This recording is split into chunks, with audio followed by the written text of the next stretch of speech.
That's dragonglass. A mountain of it.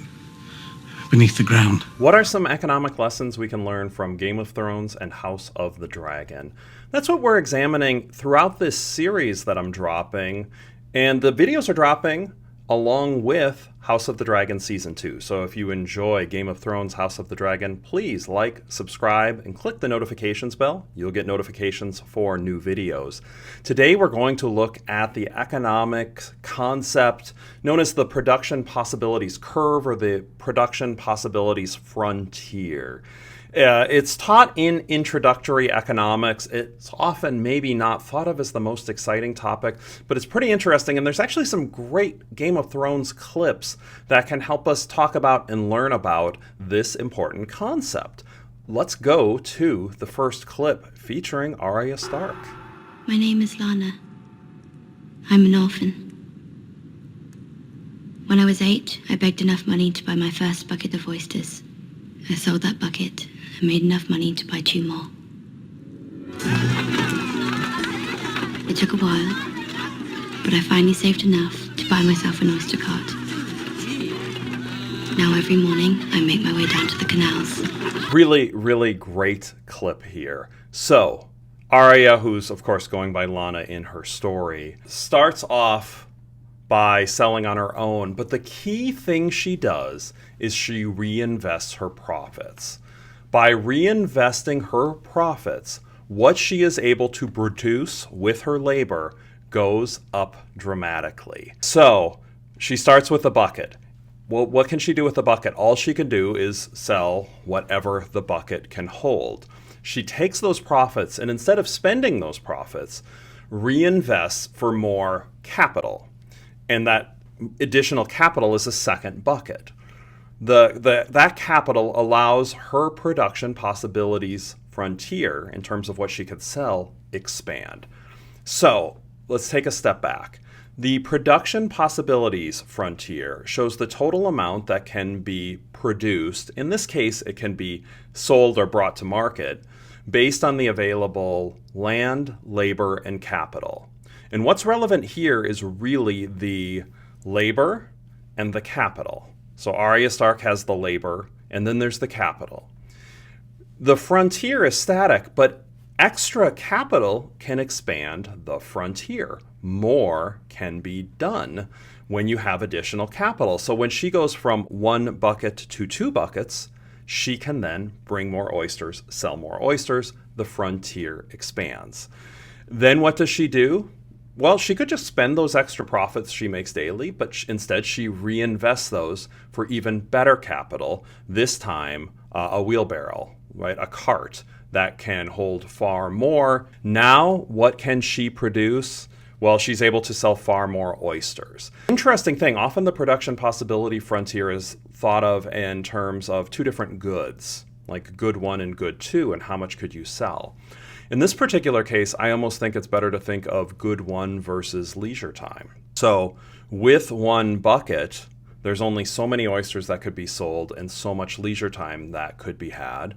With a second bucket, you could have more of one, more of the other, or more of both. The whole curve would expand, right? If you have 2 buckets you can bring, you could sell more in the same amount of time or even less time. With a wheelbarrow or with a cart, the production possibilities frontier would expand out yet even further. So really interesting clip, fun clip that illustrates production possibilities for us. Let's go to a second clip where we see Samuel Tarly investigating the uses of dragonglass. You don't look like a soldier. I'm told you killed a White Walker. Did you, Grace? How? With a dagger made of dragonglass. Dragonglass? What the maesters call You obsidian. know what it is? We have it in Dragonstone. Why would obsidian kill a walker? I don't know. I've been going through all the old manuscripts hoping to find something. And all I've learned is that the children of the forest used to hunt with dragonglass. The Lady Melisandre told me that death marches on the wall. I've seen it, Your Grace. Seen what? The army of the dead. And when they come, We have to know how to fight them. Keep reading, Samuel Tarly. Great first clip here. So Samuel Tarly killed a White Walker with dragonglass. And because of that, right, there's this idea of like, why would obsidian, why would dragonglass do this? And they're not sure why, but it's a task for research, right? And once again, we're talking about what are the possibilities, what are the production possibilities available. In here, the production possibilities are weapons to be able to defeat the army of the dead. And there is the current capital available that doesn't involve weapons that have dragonglass. Well, if weapons made of dragonglass are available, how does that change things?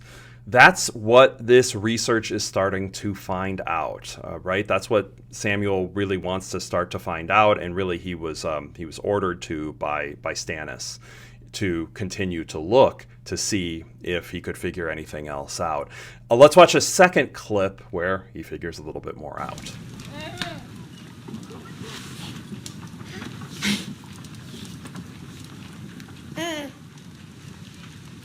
Mom. You should really sleep, Sam. The dead don't.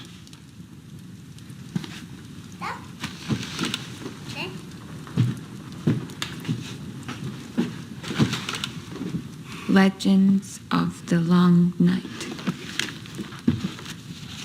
The Targaryens used dragonglass to decorate the weapons, without even knowing what the first men used it for.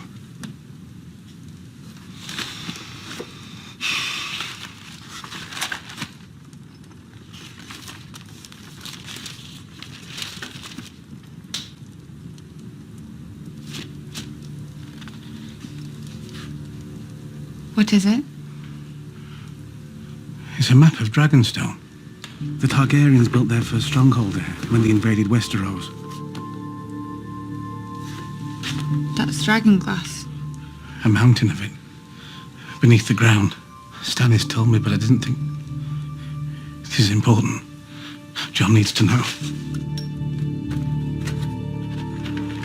Okay, so now Samuel has figured out where the dragonglass is, where the obsidian is. And this is a huge deal, right? This cache of resources all of a sudden improves society greatly in terms of the weapons that can be created. So the production possibilities frontier, which we talked about earlier, there would be how much could be produced in terms of the effectiveness of weapons, and then everything else that society produces. Remember, society still needs to eat and have shelter and have clothing, right? So you could imagine everything else and then the quality of weapons.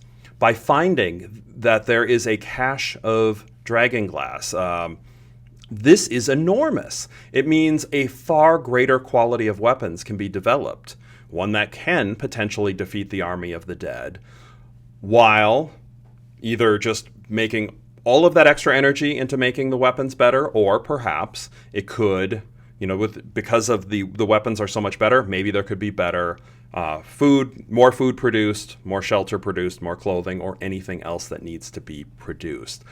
So Samuel Tarly, by discovering this, right, there is more capital available to build weapons. That improves the production possibilities frontier. So the production possibilities frontier, it's really shown early on within Principles of Economics to illustrate the idea of trade-offs. One way to be able to do more of everything, and really the only way, is right to improve your land, your labor, or your capital, right, to become more efficient allows you to produce more, or to have more capital allows you to produce more. And that is exactly what we find in these two Game of Thrones clips. Once again, I hope you enjoyed this. My name's Matt Rosu. During House of the Dragon Season 2, we will be dropping videos on economic lessons from Game of Thrones and or House of the Dragon. So please like, subscribe, click the notifications bell, and I'll see you in the next video.